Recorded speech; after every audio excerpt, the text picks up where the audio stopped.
कौन जी बच्चों, कैसे आप सब लोग। आगे हम फिर से एक और वीडियो के साथ इस वीडियो में हम जो है अगले यूनिट को डिस्कस करने वाले हैं जिसका नाम जो है ट्रायंगल। इससे पहले वाली वीडियो में हमने जो है लाइंस एंड एंगल को डिस्कस किया था और उसमें से जो भी एक्सरसाइज थी उस यूनिट में उसको हमने डिस्कस किया था। तो अब जो है अगला यूनिट है ट्रायंगल्स के बारे में हमें पढ़ना है। ट्रायंगल्स के बारे में आपने क्लास 8 में भी पढ़ा होगा कि ट्रायंगल्स किस तरह की होती है, उनकी टाइप्स क्या क्या होती है, और उसके साथ साथ आपने उनका जो एरिया है वो फाइंड आउट करना सीखा होगा। इसके साथ साथ अगर कोई एंगल, दो एंगल्स दिए गए होंगे, तीसरा एंगल अगर आपको फाइंड आउट करना होगा, वो सब चीज़ें आपने क्लास 7, 8, 6 में पढ़ा ही है। तो इसमें से आज हम जो है इस क्लास जो ट्रायंगल्स है क्लास 9 का, इसमें हम जो अपने जो कंसेप्ट है उसको अब थोड़ा लेवल अप करने वाले हैं। इसमें हम जो है वो कॉन्करेंट ट्रायंगल्स के बारे में पढ़ने जा रहे हैं। तो कॉन्करेंट ट्रायंगल्स है, इसका मतलब हमें जो है दो ट्रायंगल्स की जरूरत तो पड़ेगी ही पड़ेगी। तो कॉन्करेंट्स क्या होता है, कॉन्करेंट अभी हम पढ़ने वाले हैं। इससे पहले थोड़ा सा मैं आपको बता देता हूँ ट्रायंगल्स क्या होता है। अब कोई भी 3 साइडेड फिगर देखिए, ये 3 साइडेड फिगर है, इसको हम ट्रायंगल बोलते हैं। अब इस ट्रायंगल में कितने साइड हैं, एक तो ये वाली साइड है, 2 है और 3 साइड्स है। तो अभी इसका जो नाम पड़ा है वो ट्राई मतलब 3 है, 3 साइड्स है। और इसके साथ साथ इसके 3 इंटीरियर एंगल है। इंटीरियर आपको पता है, एक पॉलीगन का इंटीरियर क्या होता है, मतलब वो वाला रीजन जो उस पॉलीगन के इंटीरियर में लाई करेगा। तो ये एक पॉलीगन है, 3 साइडेड फिगर है, तो पॉलीगन ही हुई है, तो उस पॉलीगन का नाम है ट्रायंगल। और ये जो बाउंड्री है, यहाँ पर जो लाइंस है, ये क्या इसकी बाउंड्री, इस बाउंड्री के अंदर जो रीजन है उसको हम इंटीरियर बोलते हैं। उस बाउंड्री के जो बाहर रीजन है ये सारा उसको हम एक्सटीरियर बोलेंगे। और ये जो लाइंस के ऊपर ये लाइन है, ये इनको हम बाउंड्री कहते हैं। तो ट्रायंगल में जो इंटीरियर एंगल्स होते हैं वो कितने होते हैं, 3 होते हैं। एक तो यहाँ पर, दूसरा, तीसरा। तो इसमें कितने इंटीरियर एंगल, 3 इंटीरियर एंगल, ये वाले 1, 2, 3। और इसके साथ साथ इसमें अगर हम देखेंगे तो कितने एक्सटीरियर एंगल है, जितने इंटीरियर एंगल होते हैं उतने ही एक्सटीरियर एंगल भी होते हैं किसी भी पॉलीगन में। अब यहाँ पर इस पॉलीगन में 3 इंटीरियर एंगल है तो 3 एक्सटीरियर एंगल्स भी होंगे। तो इसके 3 एक्सटीरियर एंगल है और इसके साथ साथ अगर हम इन इंटीरियर एंगल का सम फाइंड आउट करने की कोशिश करेंगे तो किसके बराबर आएगा, सम ऑफ इंटीरियर एंगल जो हमेशा ट्रायंगल में 180 डिग्री के बराबर होता है। अगर वैसे ही इस ट्रायंगल का हम एक्सटीरियर एंगल या फिर कोई भी पॉलीगन आपके पास है तो आप जो एक्सटीरियर एंगल्स का सम फाइंड आउट करना चाहते हो तो वो हमेशा 360 डिग्री के बराबर होता है। तो यहाँ पर जो एक्सटीरियर एंगल का सम इसमें 360 डिग्री के बराबर होगा। स्क्वायर अगर हम देखेंगे वहां पर अगर हम एक्सटीरियर एंगल का सम फाइंड आउट करने की कोशिश करेंगे तो वो भी जो है 360 डिग्री के बराबर निकल कर आता है। तो ये था ट्रायंगल्स के बारे में थोड़ा बेसिक्स। अब अगर ये ट्रायंगल है, इसमें तीनों साइड्स बराबर होती है, उसको हम इक्विलेटरल ट्रायंगल कहते हैं। अच्छा, अगर 2 साइड्स बराबर होगी तो आइसोसेलेस ट्रायंगल कहते हैं। अगर इसमें से ट्रायंगल में से जो तीनों साइड्स है वो अनइक्वल होंगे, सपोज ये 4 सेंटीमीटर है, 5 सेंटीमीटर है, 6 सेंटीमीटर है, तो उसको हम सेकेंड ट्रायंगल कहते हैं। तो इसके साथ साथ फिर एक अगर इस ट्रायंगल में एक एंगल 90 डिग्री के बराबर होगा तो उसको हम बोलते हैं राइट एंगल ट्रायंगल। तो ये जो था थोड़ा सा हमने जो रिवाइज कर लिया कि ट्रायंगल्स के बारे में थोड़ा सा, ये चीज़ें हमने पहले ही पढ़ी हुई है। तो अब हम क्या पढ़ने जा रहे हैं, कॉन्ग्रेंट्स। कॉन्ग्रेंट मतलब ऐसी दो ट्रायंगल्स को हम कॉन्ग्रेंट कब कहेंगे, या फिर कॉन्ग्रेंट। तो कॉन्ग्रेंट हो गया जब हम 2 फिगर्स को हम कॉन्ग्रेंट कब कहेंगे, जब एक फिगर ये है, सपोज मेरा हाथ एक फिगर है, दूसरा ये वाला हाथ मेरा क्या है, दूसरा फिगर ये। अगर इस हाथ पे से इस वाली फिगर में मैं दूसरी वाली फिगर जो है डालता हूं, अगर ये जो फिगर्स है 2 फिगर्स, ये नीचे वाली फिगर अगर छुप जाती है तो तब हम इन 2 ट्रायंगल्स को क्या बोलते हैं कि ये जो है कॉन्ग्रेंट्स। ट्रायंगल नहीं बल्कि ये जो फिगर्स, अभी हम फिगर की बात कर रहे हैं, तो ये जो 2 फिगर्स है इनको हम कॉन्ग्रेंट अब कहेंगे।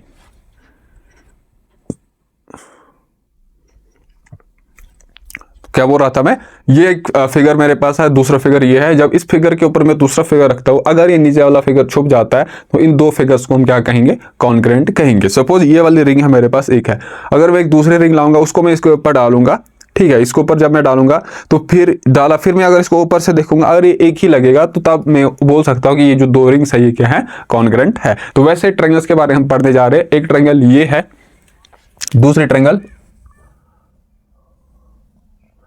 इसका नाम ABC है, DEF।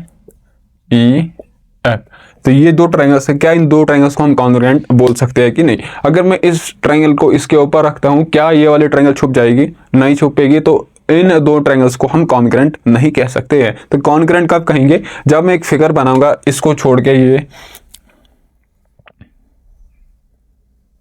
ये अब इसका थोड़ा सा साइज छोटा है और इसका थोड़ा साइज बड़ा है, ठीक है। अब क्या करता हूं मैं, यहाँ ए से लेके सी तक जितना है उतना डी से लेके एफ तक मैं बनाता हूँ, ए से लेके बी तक जितना है उतना मैं एफ से लेके ई तक बनाता हूँ, बी से लेके सी तक जितना है उतना में, सपोज दिस इज 3 सेंटीमीटर, ये 4 है, ये 5 है, ये 3 है, ये 4 है, ये 5 है। तो ये जो ट्रायंगल्स है, जब मैं इस ट्रायंगल को इसके ऊपर रखता हूँ या फिर इसको इसके ऊपर रखता हूँ, ये एक जो नीचे ट्रायंगल है वो छुप जाएगी इस दूसरे ट्रायंगल रखने से। और जब ऐसा होगा तो तब हम इन दो ट्रायंगल्स को क्या कहेंगे कि ये दो ट्रायंगल जो है वो कॉन्ग्रुएंट हैं। तो अब हमें थोड़ा सा रूल्स पढ़ना है कि कब कब ये जो दो ट्रायंगल्स है वो कॉन्ग्रुएंट कब होंगे। अब हम उस रूल की तरफ चलते हैं।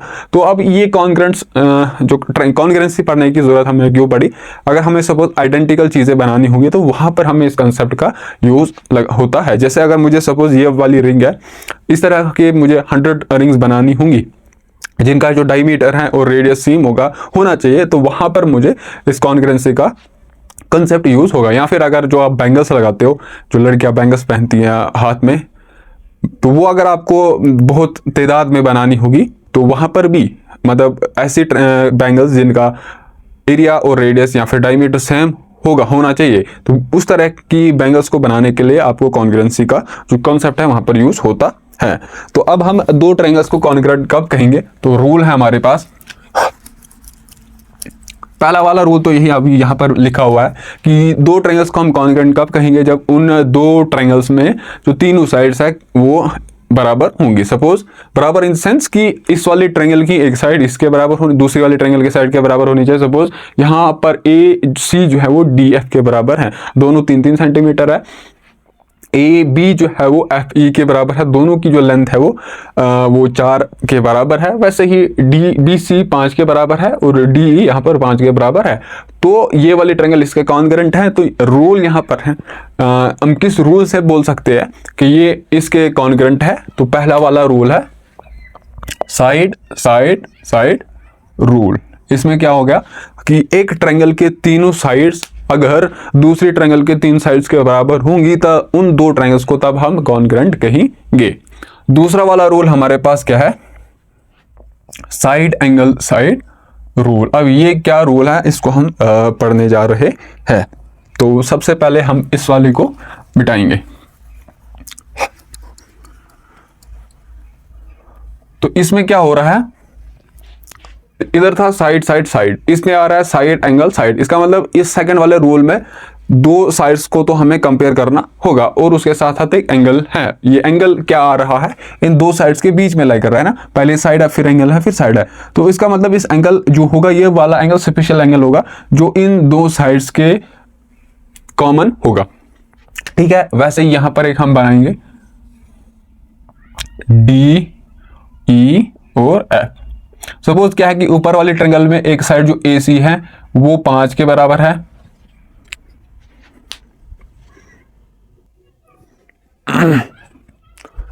तो क्या है कि ये इस वाले ट्रायंगल में एक साइड जो ए सी है वो 5 सेंटीमीटर के बराबर है और इस वाली साइड में जो इस वाली ट्रायंगल में डी एफ में ये जो डी ई है ये 5 के बराबर है। और इसके साथ साथ ये जो बी सी है, सपोज ये बी सी अपने पास अभी कौन सी वाली है 6 सेंटीमीटर है और ये जो डी एफ है ये भी 6 सेंटीमीटर के बराबर है। तो ये आगे दो साइड्स हमें यहाँ पर दिख रहा, अगर आप इधर दिख रहा होगा साइड साइड और इसके साथ एक एंगल है, तो दो साइड्स तो आगे ये वाली साइड इसके बराबर है, इस वाले ट्रायंगल में ये जो साइड है वो इस ट्रायंगल की साइड के बराबर है और इसके साथ साथ ये जो एंगल था इन दो साइड्स के बीच में आ रहा था। तो कौन सा एंगल इस वाली लाइन और इस वाली लाइन के बीच में आ रहा है, क्या ये वाला एंगल है? तो अब मैं बोलूंगा ये तो इस एक तो यहाँ से लाइन आ रहा है और ये जो एंगल है इस लाइन से बन रहा है। इसका मतलब इस लाइन और इस लाइन से ये वाला एंगल तो नहीं बन रहा। वैसे ही इस वाले एंगल को अगर हम देखेंगे वो इस लाइन और इस लाइन से बन रहा है, मतलब इन दो लाइन के बीच में बन रहा है। तो इस वाले एंगल को भी हमने कंसिडर नहीं करना है। तो अब जो बीच में एंगल है वो ये वाला एंगल है जो इन दो लाइन से बना हुआ है, जो इस दूसरी वाली ट्रायंगल में यहाँ पर इस साइड के बराबर और इस साइड के बराबर है। तो यहाँ पर वो कौन सा एंगल है जो इन दो साइड्स के बीच में आ रहा है, तो ये वो वाला एंगल ये आ रहा है। तो अगर ऐसा हो गया, सपोज दो ट्रायंगल्स है उसमें से ये वाली साइड एक साइड मतलब दो साइड दूसरी वाले ट्रायंगल के दो साइड्स के बराबर है और एक एंगल ऊपर वाली पहली वाले ट्रायंगल में, और वो एंगल कौन सा होना चाहिए, उन दो साइड्स के बीच में लाई करना चाहिए, उन दो लाइन से बनना वो चाहिए, दो साइड से या फिर लाइन साइड दो साइड से बनने वाला एंगल जिनको हम अभी कंपेयर कर रहे हैं, इनको हम कंपेयर कर रहे हैं, वो यहाँ पर आ रहा है। वैसे उस नीचे वाले ट्रायंगल में वो वाला एंगल ये आ रहा है। अगर ये वाला एंगल इसके बराबर हो गया तो तब हम इस वाले ट्रायंगल को इसके कॉन्ग्रुएंट कह सकते हैं। तो कॉन्ग्रुएंट कैसे, हम कॉन्ग्रुएंट को हम इस तरीके से शो करते हैं। ये जो है ये वाला सिंबल किसका सिंबल है, कॉन्ग्रुएंट का, या फिर कॉन्ग्रुएंसी। तो इसमें क्या हो गया, अगर ए बी इसके बराबर, A C is equal to D 5 centimetre, D F is equal to C D and E D F is equal to A C B, तो तब इन दो ट्रायंगल्स को हम क्या बोल सकते हैं कि ये कॉन्ग्रुएंट है। तो कॉन्ग्रुएंट में क्या हो गया, अब ये अगर इस तरीके से है तो ये ए बी जो है वो इसके बराबर होगा, फिर खुद ब खुद। क्यों, क्योंकि मैंने बोला था कॉन्ग्रुएंट का क्या मतलब हो गया, जब इसको मैं इसके ऊपर रखूंगा तो ये वाली फिगर छुप जानी चाहिए। ये फिगर कब छुपेगी, जब ये यहाँ से लेके यहाँ तक ये एग्जैक्ट इसके ऊपर लाई करेगी, ये इसके ऊपर लाई करेगी, ये वाली साइड इसके ऊपर लाई करेगी। तो ऐसा अगर हो गया तो ये, अब ये कॉन्ग्रुएंट इस वाले रूल से कॉन्ग्रुएंट है, तो इसको जब मैं इसके ऊपर रखूंगा तो ये वाली ट्रायंगल छुप जाएगी। छुपने का मतलब क्या हो गया कि ये वाली जो ए बी है वो किसके बराबर होगी, ई एफ के बराबर, डी ई जो सी ए के बराबर है ही है, डी एफ सी बी के बराबर है ही है। ये वाला एंगल डी एंगल सी के बराबर हो जाएगा, sorry E A F angle जो है वो ए सी बी के बराबर हो जाएगा। ये वाला यहाँ पर डी ई एफ किसके बराबर होगा, सी ए बी के बराबर हो जाएगा। ये वाला इसके बराबर होगा और ये बचा हुआ एंगल, ये वाला एंगल इसके बराबर होगा। तो इसमें क्या हो गया कि जो दो ट्रायंगल जब कॉन्ग्रुएंट होंगे उसमें से जो कॉरस्पॉन्डिंग पार्ट्स है वो हमेशा बराबर होंगे। तो कॉरस्पॉन्डिंग पार्ट्स क्या है यहाँ पर, ए बी, इस वाली ट्रायंगल का जो ए बी साइड है वो इस वाले ट्रायंगल के इस ई एफ साइड के बराबर होगा। तो ये जो ए बी है और ई एफ है ये कॉन्ग्रुएंट क्या होगी, corresponding side of a congruent triangles. ये इसकी वाली साइड इसके बराबर होगी, इसके साथ साथ ये वाला एंगल इसके बराबर होगा, ये वाला एंगल इसके बराबर होगा। तो ये तो यहां से पहले ही बराबर था। तो ये एक रूल है, इसका नाम है साइड एंगल साइड। अब है इसके साथ साथ एंगल एंगल साइड रूल। उसमें से क्या होना चाहिए, कोई से भी दो एंगल अगर बराबर है, ठीक है, क्या है तीसरा रूल हमारे पास, एंगल एंगल साइड रूल। तो इसमें क्या हो रहा है, इसमें हमारे पास, इसको हम मिटा देंगे, अगर दो ट्रायंगल्स में से कोई से दो एंगल्स, एंगल एंगल कोई से दो एंगल, सपोज ये वाला एंगल इसके बराबर है, ये वाला एंगल और ये वाला एंगल इसके बराबर है, तो ठीक है, ये वाला एंगल ये इसके बराबर है और ये वाली साइड, अगर ये वाली साइड इसके बराबर होगी, ठीक है। तो अगर सपोज ये वाली एंगल नहीं है, इसको हम मिटा देंगे, एंगल एंगल दो एंगल तो आ रहे, एक एंगल ये आ गया, एक एंगल ये, एक एंगल ये, एक एंगल ये। अब हम अगर सपोज ऊपर वाली ट्रायंगल में ये वाली साइड कंसिडर करेंगे, तो ये वाली साइड जब हम कंसिडर करेंगे तो हमें यहाँ नीचे इस वाली ट्रायंगल में कौन सी लाइन को कंसिडर करना पड़ेगा ताकि ये जो रूल हमारा सेटिस्फाई हो। तो हमें ये वाली साइड को जो है वो कंसिडर करना पड़ेगा, क्योंकि ये वाली लाइन पे ये एंगल, ये जो यहाँ पर ये वाला एंगल है ना, ये इस लाइन से बन रहा है और इस लाइन से बन रहा है। वैसे ही ऊपर वाली ट्रायंगल में हम देखेंगे ये वाला एंगल इसके बराबर है, तो इसमें से जो एंगल आ रहा है, सॉरी जो साइड आ रही है वो ये आनी चाहिए या फिर ये आनी चाहिए, ये वाली तो नहीं आ सकती। अब अगर ये आ गई, ये वाली लाइन अगर आ जाएगी तो ये सी और एफ इसके बराबर होना चाहिए, लेकिन हमारे पास जो सी एंगल है वो डी के बराबर है। तो बची कौन सी वाली साइड, इस वाली ट्रायंगल में, तो ये वाली साइड इसके बराबर होनी चाहिए। अगर ऐसा हो गया कहीं पर तो हम बोल सकते हैं कि जो दो ट्रायंगल्स हैं कॉन्ग्रुएंट हैं। तो जब मैं इसको इसके ऊपर रखूंगा तो ये वाली ट्रायंगल जो है वो छुप जाएगी। तो चौथा रूल हमारे पास क्या है, एंगल साइड एंगल रूल। जैसे हमने यहां देखा था कि दो साइड्स आनी चाहिए और उसके बीच में जो एंगल आ रहा है, यहां पर क्या आ रहा है, दो एंगल, और उन दो एंगल्स में से जो कॉमन लाइन है वो लाइन या फिर वो साइड्स हमें यहां पर कंसिडर करनी है। तो इसको हम मिटा देंगे, ये फिर से वही, ये डी और सी इसके बराबर है, ठीक है। मतलब ऐसी ट्रायंगल्स हैं, सपोज दो ट्रायंगल्स हैं, उसमें से ये एक एंगल दूसरी ट्रायंगल के एक एंगल के बराबर है, सपोज वो एंगल डी है। वैसे ही उस एक ट्रायंगल, दो ट्रायंगल, पहली वाली ट्रायंगल का जो ए एंगल है वो दूसरे वाले ट्रायंगल के सपोज ई के बराबर है, ई वाले एंगल के बराबर है, या फिर डी ई एफ। पूरा अगर हम एंगल को देखेंगे तो वो कौन सा है, डी ई एफ। तो ये वाला पहली वाले ट्रायंगल का एंगल, एक एंगल जिसका नाम सी ए बी, अगर वो डी ई एफ के बराबर हो गया दूसरी वाले ट्रायंगल के, और उसके साथ साथ उन दो एंगल्स में जो लाइन कॉमन आ रही है, देखिए ये वाली एक एंगल तो ये है, ठीक है, एक एंगल तो ये है, इन दो एंगल्स में से जो लाइन है वो कॉमन कौन सी, क्या वो ये है कि ये है। अगर हम ये देखेंगे वो ये वाली लाइन इस एंगल्स में तो आ रही है लेकिन वो इसमें नहीं आ रही है, अगर इसको हम देखेंगे इसमें आ रही है लेकिन इसमें नहीं आ रही, तो कॉमन कौन सी वाली साइड है, वो ये वाली साइड है जो इस एंगल में भी आ रही है और ऊपर वाले एंगल में भी आ रही है। वैसे ही ऊपर हम देखेंगे जो पहली वाली ट्रायंगल है उसमें जो कॉमन साइड है वो कौन सी आ रही है, ये आ रही है, ये तो नहीं आ रही, ये इस वाले एंगल्स में तो आ रही है लेकिन इसमें नहीं आ रही है, वैसे ही ये इसमें आ रही है लेकिन इसमें नहीं आ रही है। तो जो कॉमन साइड बची कौन सी, ये जो इस एंगल में भी है इस एंगल में भी है। ऐसा अगर आपको कहीं दिख जाएगा तब भी हम उन दो ट्रायंगल्स को कॉन्ग्रुएंट कहेंगे, बल्कि कह नहीं सकते बल्कि वो होगा ही होगा कि वो जो ट्रायंगल्स दो है होंगे वो कॉन्ग्रुएंट होंगे। तो ये जो था थोड़ा बेसिक था कि हम जो है दो ट्रायंगल्स को कॉन्ग्रुएंट कैसे प्रूव करेंगे। तो एक क्वेश्चन में इसके ऊपर हम करेंगे। तो क्वेश्चन की तरफ चलने से पहले सबसे पहले हम इसको मिटाएंगे।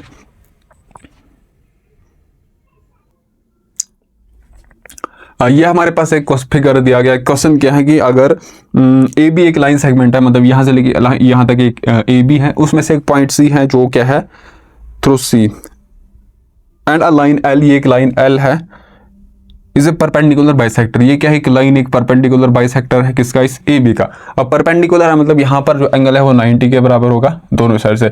इस वाले ट्रायंगल में हम देखेंगे 90 होगा, उस वाले ट्रायंगल में भी 90 के बराबर होगा।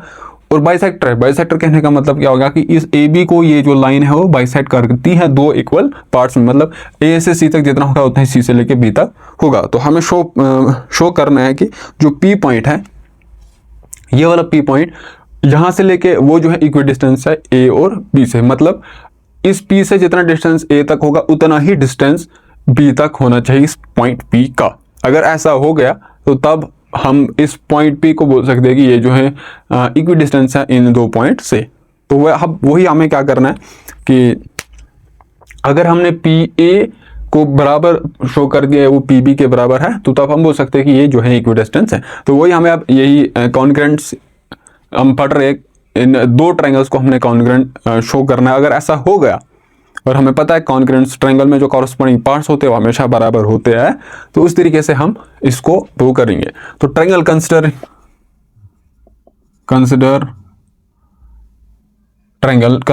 टू ट्रायंगल्स, एक का नाम क्या हम PAC and PCB। Consider two triangle, एक P उसको मैं बनाऊंगा, दिस इज आवर PCA, ये एक है, और दूसरी हमारे पास है PCB। तो सॉल्यूशन आ जाएगा। गिवन हमारे पास क्या है, ये जो परपेंडिकुलर बाइसेक्टर है, जो CP है, CP is equal to PC, common है ये, है ना। PC is equal to CP, ये दोनों PC दोनों में ये कॉमन है, कॉमन अगर है तो ये दोनों बराबर होंगी ही होंगी। और उसके साथ साथ जो AC है, AC is equal to CB, क्यों, क्योंकि जो C है, C is midpoint. Midpoint कैसे है, क्योंकि जो हमारी लाइन L है वो इसका AB का परपेंडिकुलर बाइसेक्टर है। बाइसेक्टर अगर है तो C जो है इक्विडिस्टेंट या फिर मिड पॉइंट होगा इस लाइन AB का। और इसके साथ साथ ये वाला परपेंडिकुलर जो हमारी लाइन L थी वो परपेंडिकुलर बाइसेक्टर थी, तो ये वाला एंगल यहाँ पर 90 होगा, ये वाला B 90 के बराबर होगा। तो angle PCA is equal to angle PCB और ये 90 डिग्री के बराबर होगा। तो आ गया। अब हम इसको किस रूल से कह सकते हैं कॉन्ग्रुएंट है। एक तो ये वाली साइड के बराबर है, ये वाली साइड के बराबर है, और इन दो साइड के बीच में जो एंगल आ रहा है, मतलब जो कॉमन एंगल है इन दो साइड्स का, वो है यहाँ पर ये और ये, वो भी बराबर है ना। PCA ये भी 90 है, ये भी 90 है, और इसकी खास बात ये है कि ये इस लाइन और इस लाइन के बीच में आ रहा है, इन दो लाइन से बन रहा है। वैसे ये वाला एंगल भी इन दो लाइन से बन रहा है, और जो इस वाली ट्रायंगल के बराबर उन दो साइड्स का, जो ये वाली साइड इस साइड के जो ट्रायंगल के बराबर है, वैसे ये इस ट्रायंगल में ये वाली साइड इसके ट्रायंगल के जो साइड के बराबर है। तो हम कह सकते हैं कि साइड एंगल साइड रूल से, therefore by side angle side rule, जो ये ट्रायंगल्स हैं PAC, triangle PAC is congruent to triangle PCB and we therefore जो कॉन्ग्रुएंट कॉरस्पॉन्डिंग पार्ट्स लिखेंगे हम एक बार, corresponding parts of congruent triangle are equal. तो इसका मतलब क्या हो गया कि A से लेके C तक जितना है उतना ही C से लेके B तक है, P से लेके C तक जितना है उतना ही यहाँ से P तक होगा, और P से लेके B तक P से लेकर B तक जितना होगा उतना ही P से लेकर A तक होगा। तो इसका मतलब ये हो गया कि जो P पॉइंट है वो इक्विडिस्टेंट है from point A and B। तो ये हमें प्रूव करना था। तो अब हम सीधा जो है एक्सरसाइज की तरफ चलते हैं। तो ये मैंने थोड़ा सा एग्जाम्पल ली कि हमें जो है क्वेश्चन को किस तरीके से जो हमारी अप्रोच है वो क्या रहेगी क्वेश्चन को सॉल्व करने में। तो पहले हम इसको मिटाते हैं।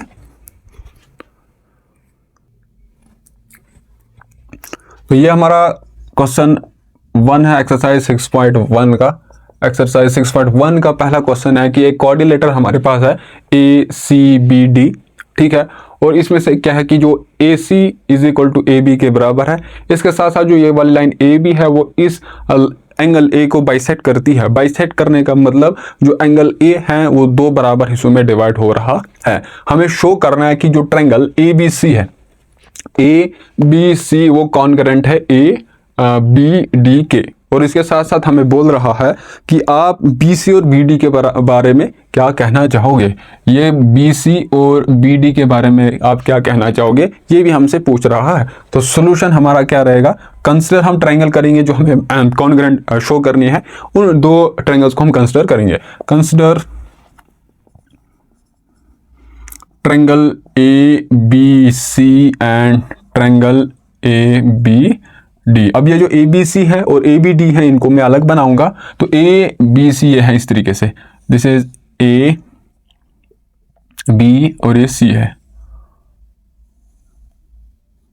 ये इस तरीके से ABC है, और हमारे पास एक और है A B और D, ये हमारे पास D है, और तो ये है हमारे पास। इसके साथ साथ हमारे पास सोल्यूशन क्या आ जाएगा, कंसिडर हमने दो ट्रायंगल्स कर ली ABC और ABD। इसके साथ साथ हमारे पास क्या है कि जो AC है, AC इज इक्वल टू वो किसके बराबर है, AB। AC is equal to AB नहीं बल्कि AD होगा, हाँ है ना, AC is equal to AD। तो यहां पर AD है, ये वाली साइड AC इस AD के बराबर है, AD ये हमारे पास क्या है गिवन। और इसके साथ साथ जो AB है वो इस वाले ट्रायंगल ABC में भी है, और AB साइड जो है इस ABD वाले ट्रायंगल में भी है। तो यहाँ पर क्या आ जाएगा, जो AB है वो आ जाएगा BA के बराबर, क्यों, क्योंकि ये जो है ये कॉमन है।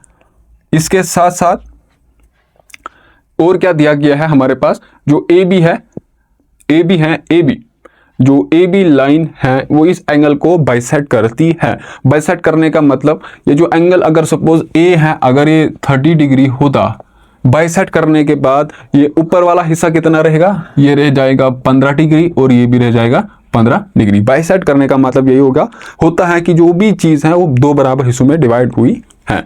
तो इसका मतलब हम क्या कह सकते हैं कि जो BAC क्या वो BAD के बराबर होगा, ये भी 15 ये भी 15। अब हमें पता है नहीं कि ये एंगल A किसके बराबर है, जितना भी होगा वो इस A/2 के, ये वाला ऊपर वाला एंगल A/2 के बराबर होगा। इन जनरल ये A/2 के बराबर होगा, नीचे वाला एंगल भी A/2 के बराबर होगा। तो हम ये कह सकते हैं BAC वाला एंगल BAD के बराबर होगा, क्यों, क्योंकि ये जो AB है वो बाइसेक्टर है। ऑल्सो और क्या है, ऑल्सो जो angle BAC is equal to angle BAD।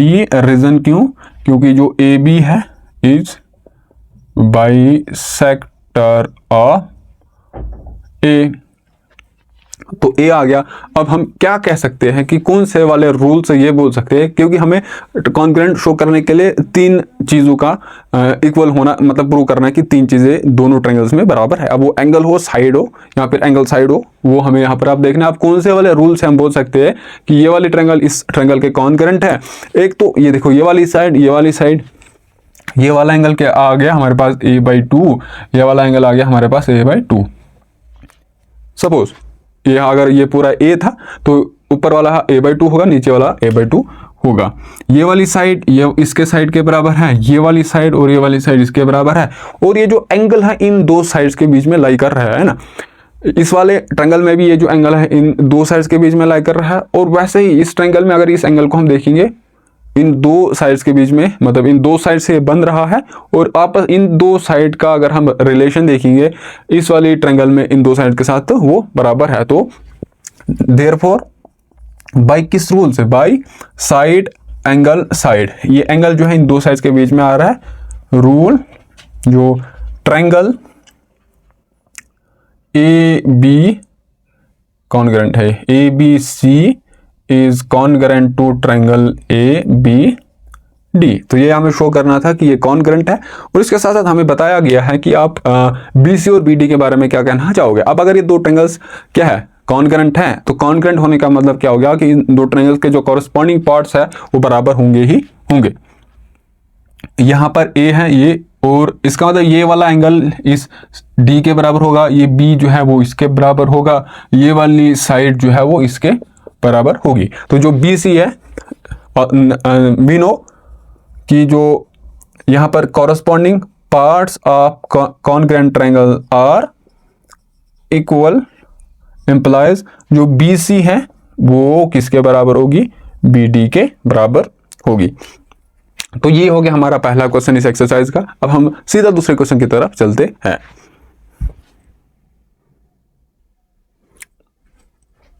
तो इस एक्सरसाइज का जो दूसरा क्वेश्चन हमारे पास ये है कि जो A B C D is a coordinator. Coordinator आपको पता है कि फोर साइडेड फिगर, और वो क्लोज होनी चाहिए, तो उसको हम कोऑर्डिनेटर बोलते हैं।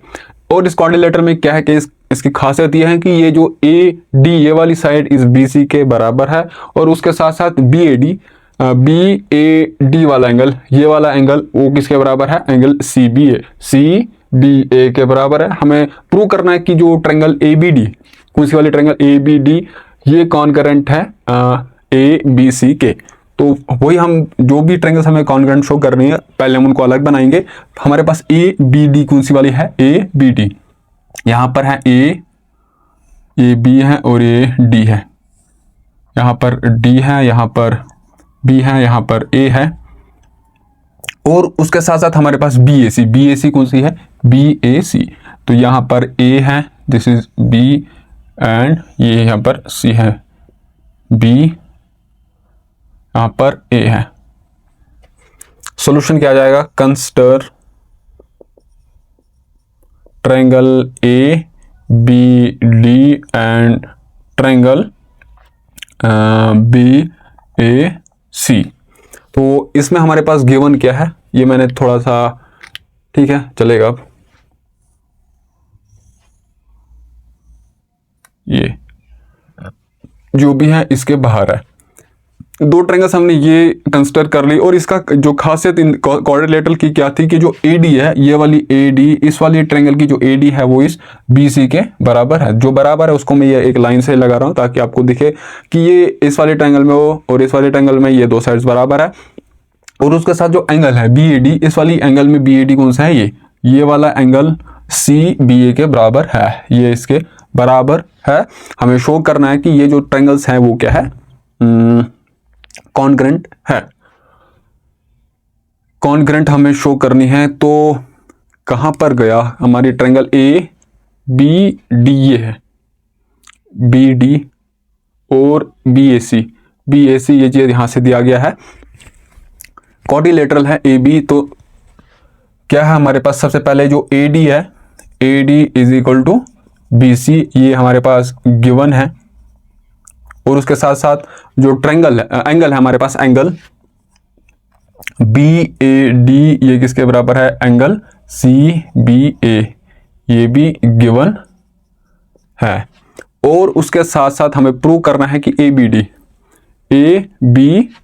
डी। तो इसमें से अगर हम देखेंगे इन दो ट्रायंगल्स में ए बी सी, तो जो ए बी साइड है वो इन दो ट्रायंगल्स में कॉमन है। तो जो ए बी है इज इक्वल टू बी ए है, और ये क्या है, कॉमन।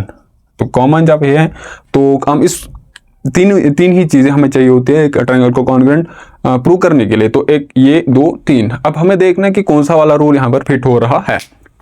ये वाली ए बी इस ए बी के बराबर है। तो अगर खासियत देखोगे इस वाले एंगल को, ये जो एंगल है इस वाली साइड और इस वाली साइड के बीच में लाई कर रहा है, वैसे ही ये वाला एंगल ए इस वाली साइड और इस वाली साइड के बीच में लाई कर रहा है। देयरफॉर बाय किस वाले रूल से, एक तो साइड है, फिर एंगल है, फिर साइड है, ये जो एंगल है इन दो साइड के बीच में लाई कर रहा है रूल। जो triangle A B D is concurrent to triangle A B C. अगर ये प्रूव, हमने यही चीज हमें शो करना था कि पहला पार्ट ये है।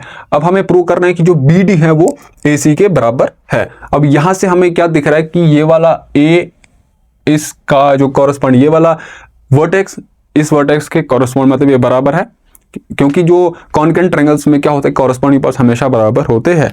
तो ये जो है ए कॉरस्पॉन्ड्स टू बी, क्या है, ए कॉरस्पॉन्ड्स टू बी।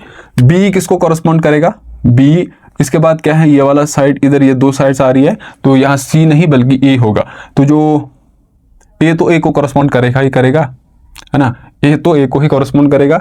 बी जो है वो किसको कॉरस्पॉन्ड करेगा, बी को ही कॉरस्पॉन्ड करेगा ये। और जो डी है किसको कॉरस्पॉन्ड करेगा, सी को। इसका मतलब क्या हो गया कि जो बी डी है वो किसके बराबर होगा, बी सी के बराबर होगा। लेकिन हमें क्या प्रूव करना है, we have to prove B D is equal to A C. B D, इसमें से बी डी ये है और बी सी ये है। बी डी कैसे प्रूव हो सकता है, क्योंकि ये जो ए डी है ये कैसे प्रूव हो गया, लेट मी सी की क्वेश्चन, ठीक है। B D is equal to A C, यही चीज हमें प्रूव करना है। बी डी को ए सी के बराबर प्रूव करना है। तो बी डी किस में से आ रहा है, बी डी इसमें आ रहा है, और ए सी किस में आ रहा है, ए सी इसमें आ रहा है, ठीक है, ओके। बी डी इसमें आ रहा है और ए सी इसमें आ रहा है।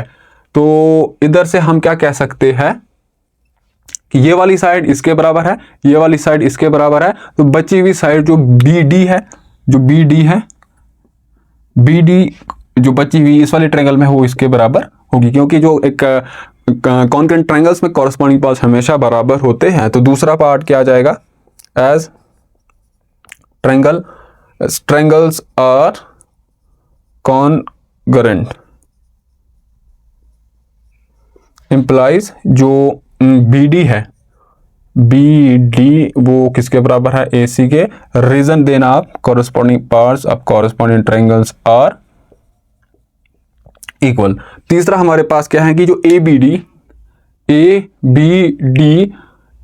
डी वो किसके बराबर है, बी ए सी के बराबर है, बी ए सी के बराबर है। अब यहां पर देखिए क्या हो रहा है, ये जो एंगल बी है, यहां पर ये जो एंगल बी है वो किन दो साइड्स के बीच में लाई कर रहा है, एक इस वाली साइड के बीच में और एक इस वाली साइड के बीच में लाई कर रहा है। और इस वाले ट्रायंगल में जो ए वाला एंगल है, ये वाला एंगल इसको मैं मिटा दूंगा ताकि कंफ्यूजन ना हो। ये वाला एंगल फिर से वही इस वाली लाइन और इस वाली लाइन के बीच में लाई कर रहा है, और इन दो लाइन, ये वाली लाइन इसके बराबर है, ये वाली लाइन इसके बराबर है, और ये जो एंगल है इन दो लाइंस के बीच में ही लाई कर रहा है। तो तीसरा वाला पार्ट भी जो एंगल ए बी डी वो एंगल बी ए सी के बराबर होगा। रीजन यही C P C T are equal.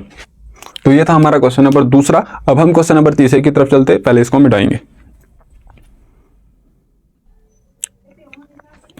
तो इस एक्सरसाइज का जो तीसरा क्वेश्चन है वो इस तरीके से है कि जो AD and BC are equal perpendicular to a line segment AB। हमारे पास एक लाइन सेगमेंट AB है, ये यहाँ से लेके यहाँ तक।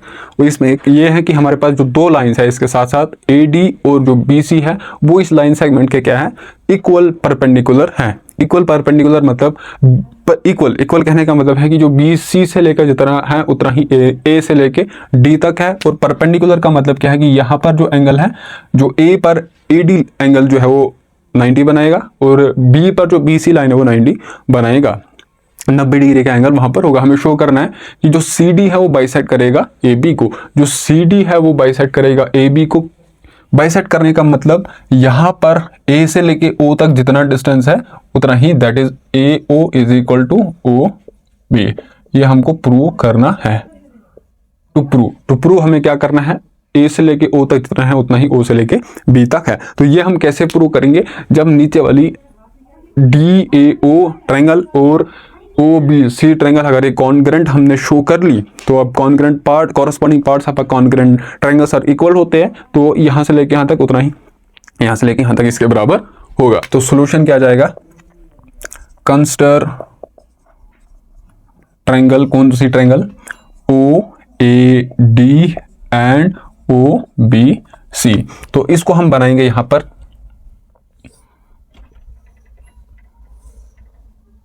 ये हमारे पास यहां पर B है, ये C है और ये O है, और यहां पर हमारे पास